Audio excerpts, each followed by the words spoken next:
Rabbi Dan Levin of Temple Bethel in Boca Raton, and I'd like to tell you about some of the things that you'll need to put together in order for you to celebrate your Seder at your Seder table this year. You're going to need 2 Kiddush cups, one that you'll use for the Kiddush wine, and one that you'll leave for Elijah the prophet that you'll use at the end of the Seder when you open the door to welcome Elijah and to pray that this will be the last Seder that we have to celebrate with all of the problems in the world that we experience. You're going to need a Haggadah. You're going to need the book that guides us through the Seder meal. That gives us, and there's so many different kinds of Haggadahs. You can go online to find different ones, or you can go to your favorite Judaica store, and I'm sure you can browse through all of the different options they have. And of course, the most important thing you're going to need is a Seder plate. And let me explain a little bit about some of the things that you're going to put on that plate. Of course, you're going to need matzah, which you won't put actually on the plate, but you'll need at least 3 pieces of matzah together.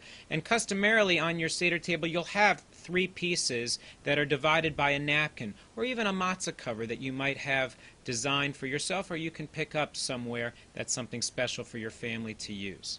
Now you'll see there's all these different symbols on the Seder plate. The first is the maror, the bitter herbs. So you can use horseradish or any other kind of bitter herb that you'd like to use to remind us of the bitterness of slavery. The second is the zoroa, it's the shank bone, to remind us of the Passover sacrifice.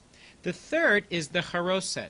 That's the mixed up, chopped up walnuts and apples and wine mixture that reminds us of the mortar that the Israelites used when they built bricks for the Egyptians in slavery. The fourth here is called the Hazaras, which is an additional green vegetable. Some people will use arugula or romaine lettuce to fulfill that part. The second part is the karpas, that's the green vegetable. You can use celery or parsley. The symbol here, the betzah, is the roasted egg. The egg symbolizes the cycle of life and the rebirth of our people from slavery into freedom. And now I want to share with you something that you may not normally see on a Seder plate. Some people even put a brand new ripe orange right here in the middle of their Seder plate. Now you might say, well, why would you put an orange on a Seder plate? I never heard of that.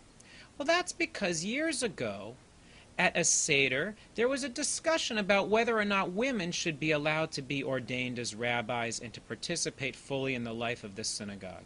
And someone at that table said, you know what?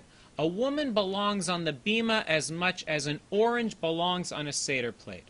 And so in honor of the fact that we bring every Jew, man, woman, and child into the core of our Jewish community, and to celebrate the special place that women play in our congregations and in Jewish life, some people will also put that orange on that Seder plate to say, ha ha, the orange and women are as kosher as men, and all these other symbols on our Seder plate. We hope you have a wonderful Seder. Chag Sameach. Enjoy your holiday.